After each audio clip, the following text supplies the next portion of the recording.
Should organize a game of truth or dare. Usually, dares involve something embarrassing in public. Her dare for me was to perform an intimate sum right there in front of the group. When I told her I didn't appreciate that kind of humor, Lex's eyes instantly welled up. She had bolted out of the room. The entire group, Jackson included, had chased after her to comfort her.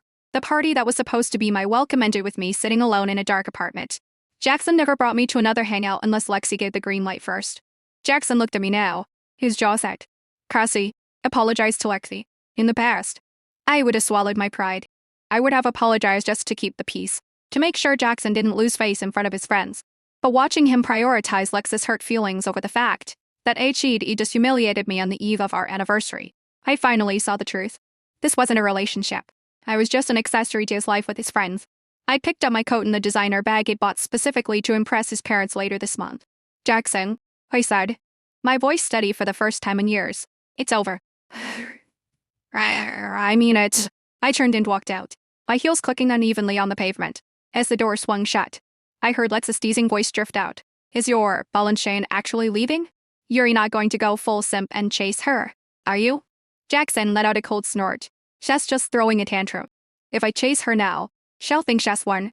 Besides, she has no one else but me. She's easier to win back than you are. His words felt like a serrated blade across my chest. 6 years ago, Jackson had stood in this very spot and told me he couldn't live without me. He had worked hard to get me. When I was 15, my parents both were married and started new families.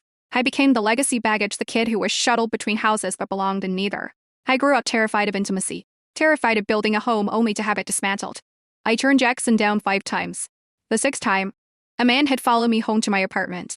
Jackson had appeared out of nowhere, tackling the guy and holding him until the police arrived. He ended up in the ER with a fractured wrist. As the nurse wrapped his arm, his eyes had turned red.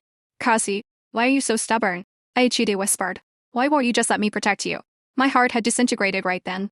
I thought that if I could be with someone so reliable, so protective, maybe I'd finally be safe. That night, he'd taken me to this bistro to ask me out. When I said yes, HED picked me up and spun me around like a kid until we were both dizzy, eventually collapsing onto the grass. HED held me tight and swore to the moon that as long as he was around, I would never be lonely again. But now, he was the one reopening the wounds I'd spent years trying to heal. I let out a bitter laugh and pulled out my phone. I'd opened any mail from 5 days ago, a transfer offer to our corporate headquarters in Chicago that was set to expire. I accept the transfer. It was surprisingly easy to type. I looked up at the moon, partially obscured by a thin veil of clouds. Jackson, I'm not as easy to win back as you think, and I don't need you to protect me anymore. The move was scheduled for the 2nd. I didn't have much time. I went back to our apartment, scrubbed the sticky frosting off my skin until it was raw, and started packing. I didn't throw much.